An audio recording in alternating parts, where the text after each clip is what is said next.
सब? I hope कि आप लोग बहुत अच्छे होंगे। तो स्वागत है आपका मेरे चैनल वैस फ्री लर्निंग में। तो आई होप कि आप लोगों ने मेरा इससे पिछला वाला वीडियो जो था, जो कि नर्वस सिस्टम का पार्ट 3 था, जिसमें हम लोगों ने पेरिफेरल नर्वस सिस्टम साथ ही साथ स्पाइनल कॉर्ड के बारे में थोड़ा सा डिटेल में पढ़ा था। तो बच्चों, आज का जो हमारा वीडियो है वो लास्ट पार्ट होने वाला है, पार्ट 4 नर्वस सिस्टम का, जिसमें हम लोग डिस्कस करने वाले हैं अपने आखिरी टॉपिक के बारे में, जो कि है हमारा ऑटोनोमस नर्वस सिस्टम। उसके बारे में हम लोग अच्छे से समझने वाले हैं और उसको कैसे कैसे सवाल आएगा एग्जाम में, ये भी चीज़ें समझने वाले हैं। तो चलिए फिर हम अपनी वीडियो को स्टार्ट करते हैं। वीडियो स्टार्ट करने से पहले मैं आप लोगों को ये बता दूं कि जिन बच्चों ने अभी तक मेरे चैनल को सब्सक्राइब नहीं किया है और बेल आइकन को प्रेस नहीं किया है, वो जाकर अभी सब्सक्राइब करें, as well as press the bell icon so as soon as I upload my videos it will reach you instantly। तो चलिए फिर वीडियो को अपनी स्टार्ट करते हैं। और हाँ बच्चों, वीडियो स्टार्ट करने से पहले मैं एक चीज़ आपको और बता दूं कि जिन्हें भी मेरी वीडियोस पसंद आती है, जिन बच्चों को, और वो मुझसे ऑफलाइन पढ़ना चाहते हैं, ट्यूशन लेना चाहते हैं, तो फिर मैं उनके लिए डिस्क्रिप्शन बॉक्स में अपने कॉन्टैक्ट नंबर दे रहा हूँ और साथ ही साथ मैं अपना एड्रेस भी डाल दे रहा हूँ, वो मुझे कॉन्टैक्ट कर सकते हैं। तो चलिए फिर वीडियो को स्टार्ट। तो चलिए बच्चों, हम अपने वीडियो को स्टार्ट करते हैं। अब देखिए इसमें सवाल किस तरह से आएगा, मैं आपको बता दूंगा एग्जाम में किस तरह से ICSE CBSE सवाल पूछेगा आपसे। अब देखिए ऑटोनॉमिक नर्वस सिस्टम जो होता है बच्चों, इसमें pair of chain of nerves होता है, ठीक है, या फिर गैंग्लिया, ठीक है, pair of ganglia on either side of the backbone. यानी फॉर एग्जांपल ये बैकबोन है, इसकी दोनों तरफ जो है pair of chain of nerves होगा। फॉर एग्जांपल मान लेते हैं कि ये बैकबोन है हमारा, इसके दोनों तरफ हमारा pair of chain of nerves होगा, या फिर गैंग्लिया। गैंग्लिया किसको कहते हैं मैं आपको बता देता हूं, इससे पहले मिटा लेते हैं हम लोग। क्लस्टर ऑफ नर्व सेल्स को कहते हैं बच्चों। ये सवाल आपका पूछ सकता है, नेम द फॉलोइंग में cluster of nerve cells which is known as ganglia. It's a question for 1 mark and they can also they can even ask you the definition of ganglia. Okay, let's proceed। अब देखिए बच्चों, ये इसका काम क्या है, अगर पूछे आपसे कि ऑटोनॉमिक नर्वस सिस्टम का फंक्शन क्या है, तो ये हमारा जितना भी इनवॉलंटरी एक्टिविटीज होता है उसको कंट्रोल करता है, कंट्रोल्स IB, ओके, विच डिनोट्स इनवॉलंटरी एक्टिविटीज, ठीक है। अब देखिए जितना भी हमारा इंटरनल बॉडी ऑर्गन्स है, स्पेशली जो हमारा एब्डोमेन में है, वहां पर जितना भी जो भी इनवॉलंटरी एक्टिविटीज हो रहा है वो सारा कौन कंट्रोल करता है हमारा बच्चों, ऑटोनॉमिक नर्वस सिस्टम, ठीक है। अब देखिए बच्चों, ऑटोनॉमिक नर्वस सिस्टम जो है उसमें बॉडी फंक्शंस इंक्लूड होता है, जैसे कि हमारा आई का फंक्शन, हार्ट का function, liver, lung, liver, stomach, ठीक है, ये सब इन सारी चीजों का फंक्शन कौन कंट्रोल करता है हमारा, ऑटोनॉमिक नर्वस सिस्टम। अब देखिए ये दो तरीके का होता है बच्चों, एक सिंपैथेटिक होता है और एक पैरासिम्पैथेटिक नर्वस सिस्टम होता है। 2 टाइप्स होता है, एक होता है सिंपैथेटिक नर्वस सिस्टम और दूसरा होता है हमारा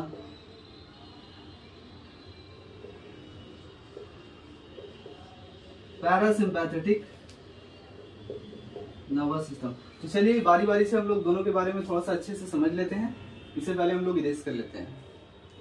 तो मैंने आपको बता दिया कि सवाल किस तरह से पूछ सकता है, या तो ये पूछ देगा कि सबसे पहला सवाल तो ये पूछेगा इन द फॉलोइंग में क्लस्टर ऑफ नर्व सेल्स किसे कहते हैं, तो दैट इज गैंग्लिया। और दूसरा सवाल कि इसका काम क्या है ऑटोनॉमिक नर्वस सिस्टम का, सो ये हमारा इनवॉलंटरी एक्टिविटीज कंट्रोल करता है। जैसे कि मैंने अभी आपको बताया कि चाहे वो आई का फंक्शन हो, या फिर स्टमक का हो, या फिर लिवर, लंग, स्टमक, ये सारी चीज का फंक्शन भी कौन कंट्रोल करता है हमारा, autonomic nervous system. So it's basically responsible for the involuntary activities which are taking place within our body. Okay, so let's erase it। चलिए बच्चों, हम लोग ये समझ लेते हैं कि सिंपैथेटिक नर्वस सिस्टम के बारे में सवाल किस तरह से पूछा जाएगा एग्जाम में। पहले तो हम लोगों ने ये समझ लिया कि they can ask you name any 2 types of autonomic nervous system, that is sympathetic and the other one is parasympathetic। So let's discuss about the first one and which type of question they'll ask you। देखिए सबसे पहला, sympathetic nervous system को flight या फिर fight division भी कहते हैं। सबसे पहला सवाल, फ्लाइट डिवीजन, फ्लाइट और फाइट डिवीजन किसे कहते हैं, नेम द फॉलोइंग का पहला सवाल। So that is sympathetic nervous system. Easy है।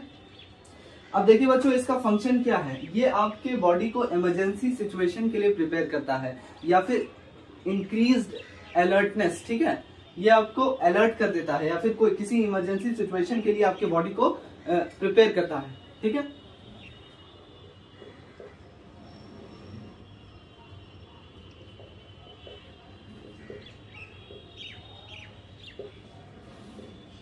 और emergency situation, ES denotes emergency situation.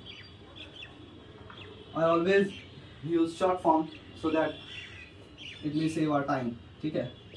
अब देखिए इसका काम क्या है, ये बॉडी को प्रिपेयर करता है इमरजेंसी सिचुएशन के लिए बच्चों। अब देखिए ये हम लोगों का जो बॉडी में जो रिस्पांस हम लोग देते हैं, हम लोग रिस्पांस किसके अगेंस्ट देते हैं, स्टिमुलाई के अगेंस्ट। जैसे कि हम लोगों ने इसे पिछले क्लास में डिस्कस किया था कि स्टिमुलाई किसे कहते हैं। So that's a change whether it is external or internal, can be external, it can be internal। अब देखिए ये जो चेंज होता है स्टिमुलाई, उसके अगेंस्ट हम लोग का जो बॉडी होता है वो रिस्पॉन्ड करता है। अब ये बॉडी जो रिस्पॉन्ड करता है तो इसमें भी इसका हाथ होता है, हमारा सिंपैथेटिक नर्वस सिस्टम का हाथ कहीं ना कहीं होता है इस चीज में, कि हमारा बॉडी जो रिस्पॉन्स देता है किसी भी फिजिकल एक्टिविटी या इमोशनल स्ट्रेस के दौरान, हमारा बॉडी जो रिस्पॉन्ड करता है तो उसमें भी कहीं ना कहीं इसका हाथ होता है। जैसे कि हार्ट रेट हम लोग का जब बढ़ जाता है तो उसमें ये हम लोग का ये रेगुलेट करता है हम लोग के बॉडी के रिस्पांस को, कौन, सिंपैथेटिक नर्वस सिस्टम। या फिर मान लीजिए जब मुंह सूखने लगता है, किस किस कंडीशन में, जैसे कि इंक्रीज्ड हार्ट रेट, ठीक है। या फिर ड्राई माउथ, जब मुंह सूख जाता है उस समय हम लोग का बॉडी जो रिस्पॉन्ड करता है तो उसको कौन रेगुलेट कर रहा होता है, हमारा सिंपैथेटिक नर्वस सिस्टम। या फिर कोल्ड स्किन या ब्लड सप्लाई, कोल्ड स्किन ठंडा पड़ जाना, ठीक है, एक्सेट्रा लिख देता हूं बच्चों।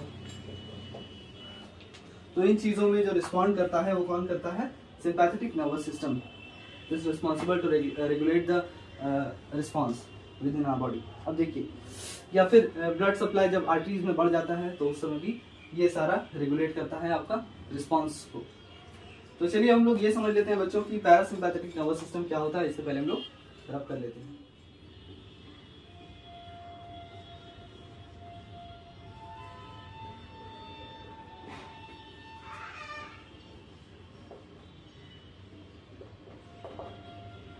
ये दूसरा है हमारा पैरासिम्पैथेटिक नर्वस सिस्टम। तो बच्चों इसे समझने से पहले मैं आपको एक चीज बताना अभी भूल गया था सिंपैथेटिक नर्वस सिस्टम में, कि why sympathetic nervous system is known as flight और फ्लाइट डिवीजन। तो मैंने आपको ये नहीं बताया था कि उसमें एक और सवाल आ सकता है गिव रीजन का, कि why it is known as flight और फ्लाइट डिवीजन। तो वो इसलिए क्योंकि it results in increased alertness and metabolic activities to prepare the body for emergency situation. यानी कि वो मेटाबॉलिक एक्टिविटी को इंक्रीज कर देता है या फिर आपके बॉडी का जो अलर्टनेस है उसको बढ़ा देता है, ताकि वो किसी पर्टिकुलर इमरजेंसी सिचुएशन के लिए बॉडी को प्रिपेयर कर सके। सो this one will be the answer. चलिए आगे बढ़ते हैं। इसका सबसे पहला सवाल ये पूछ सकता है पैरासिम्पैथेटिक नर्वस सिस्टम से रिलेटेड। सबसे पहला सवाल ये पूछेगा नेम द फॉलोइंग में कि this is known as rest and digest division. जैसे उसका नाम था फ्लाइट और fight division, so this one is known as rest and digest division. So this is the question for 1 mark, okay? अब देखिए इसमें भी वही सेम सवाल पूछेगा कि why parasympathetic nervous system is known as rest and digest division. So the answer is very simple कि ये जो है हमारा एनर्जी को, बॉडी का जो एनर्जी होता है उसको कंजर्व करता है, उसको रिस्टोर करता है during the time when we take meals और during the time when we rest, while we are resting, while we are taking meals. So at that particular time this particular nervous system used to store energy within our body, okay? So it's very easy. आप दूसरा function इसका लिख सकते हैं बच्चों। ये भी सवाल आ सकता है इसका function conserves and restores energy while we are taking meals or during rest time. ठीक है, तो it's as simple as that. तो चलिए आगे समझ लेते हैं बच्चों। अब देखिए जो मेन नर्व्स हैं जो कि पैरासिम्पैथेटिक नर्वस में इन्वॉल्व रहते हैं, ये भी सवाल आपका आ सकता है बच्चों, जरूर जरूर इसे याद कीजिएगा आप लोग। नेम द फॉलोइंग में कि कौन से मेन नर्व हैं which are involved. Tell me about the nerves which are involved in parasympathetic nervous system.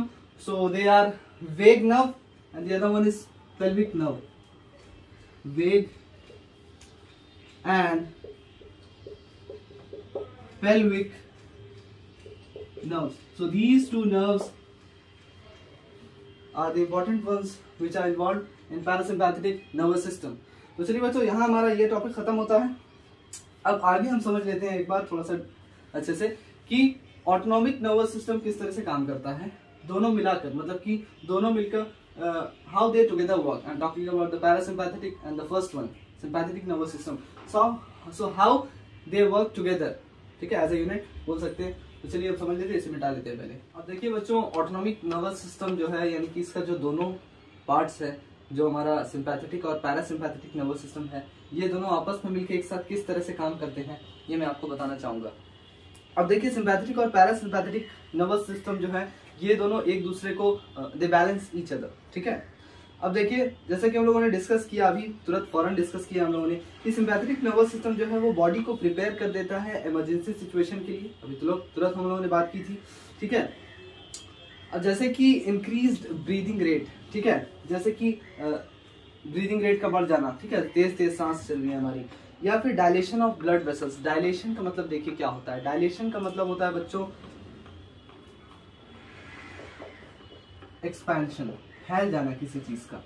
ठीक है, किसी चीज का फैल जाना।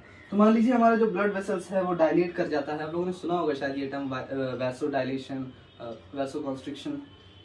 खैर नहीं भी सुना है तो मैं पढ़ाऊंगा आगे चल के उसके बारे में। अब देखिए डायलेशन ऑफ ब्लड वेसल्स, तो ये सारी चीज हैं जिसमें कौन इन्वॉल्व रहता है, हमारा सिंपैथेटिक नर्वस सिस्टम। अब दूसरी तरफ अगर हम बात करें तो ये स्ट्रेस कम करने में भी हेल्प करता है, जैसे कि हम लोगों का जो स्टमक मसल्स है पेट का, ठीक है, या फिर ब्लड वेसल्स जब कॉन्स्ट्रिक्ट कर जाता है, कॉन्स्ट्रिक्शन का मतलब होता है कॉन्ट्रैक्शन, सिकुड़ जाना। ठीक है, तो उस वक्त भी यही हमारा रिस्पॉन्सिबल रहता है which is sympathetic nervous system. ठीक है, अब देखिए बच्चों on the other hand parasympathetic nervous system क्या करता है, तो ये एनर्जी को स्टोर करता है। ठीक है, मैंने बताया अभी तुरंत कि एनर्जी को स्टोर करता है जब हम लोग सो रहे होते हैं, जब हम लोग खा रहे होते हैं, तो उस वक्त ये जो पैरासिम्पैथेटिक नर्वस सिस्टम है, दूसरा वाला हमारा ऑटोनॉमिक नर्वस सिस्टम का पार्ट, वो एनर्जी को स्टोर करता है so that it can be utilized afterwards. ठीक है, और ये हमारा न्यूट्रिएंट स्टोर्स को भी रिप्लेनिश करता है। ठीक है, replenishes nutrient stores, NS, it denotes nutrient stores. Always used to write in short form so that it might save our time. Okay, so यहाँ पे हमारा आज का टॉपिक। तो बच्चों आई होप कि आज की जो हमारी वीडियो थी जो कि ऑटोनॉमिक नर्वस सिस्टम और उसके पार्ट्स के बारे में थी, वो आपको बहुत पसंद आई होगी। और मैं आपसे यही आशा करता हूँ कि आप लोग मेरा हमेशा सपोर्ट करेंगे। और जो जिन बच्चों ने, फिर से मैं यही रिपीट करूँगा कि जिन्होंने सब्सक्राइब नहीं किया वो जाके सब्सक्राइब कर दें, बेल आइकन को प्रेस कर दें। और एक चीज़ मैं कहना चाहूँगा बच्चों फिर से कि जिन लोगों को भी मेरी वीडियोस पसंद आती है या मुझसे ऑफलाइन कोचिंग लेना चाहते हैं, पढ़ना चाहते हैं, तो मैं उन्हें डिस्क्रिप्शन में जो है अपना एड्रेस और कॉन्टैक्ट नंबर दे दूँगा, वो कॉन्टैक्ट मुझे कर सकते हैं। तो चलिए फिर आज की जो हमारी वीडियो है उसे एंड अप करते हैं। तो फिर मिलते हैं हम अपनी अगली वीडियो में, तब तक के लिए आप लोग अपना ख्याल रखें। Good bye.